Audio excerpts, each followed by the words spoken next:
Can, dostlar, demək, bugün bizim dəyərli dostumuz, əziz dostumuz Fatimə xanım bağında gözəl bir məclis açdı. Həqiqətən dincəldik. Çox gözəl. Bax, bu Sizdən günü bol olsun. biz həmişə gedirik xalqın içində, xalqa məxsusdur da. Biz onların gedirik, necə deyərlər, ürəklərini şad eləyirik, oxuyuruq. Bütün yəni nə bacarığımız var, xalqa həsr edirik ki, onların könlüncə olsun.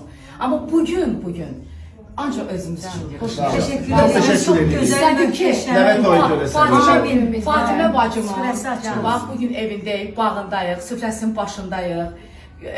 Allah hamıya qismət eləsin. Gözəl süfrə Allah'ın aşımız verənindən. Allah Əsas odur ki, qəlbi gözəldir. Bəli, var olasın. Ondan sonra Doğrudan yuvası da- gözəldir, pozitivdir, Maşallah, pozitiv enerji doludur. Allah millətimizi qorusun. Amin. Gözəl günlərimizin sayı çox olsun inşallah. Həmişə mehriban olun. Həmişə mehriban olacaq. Lay lay lay lay lay lay lay lay lay lay lay lay lay lay lay lay lay.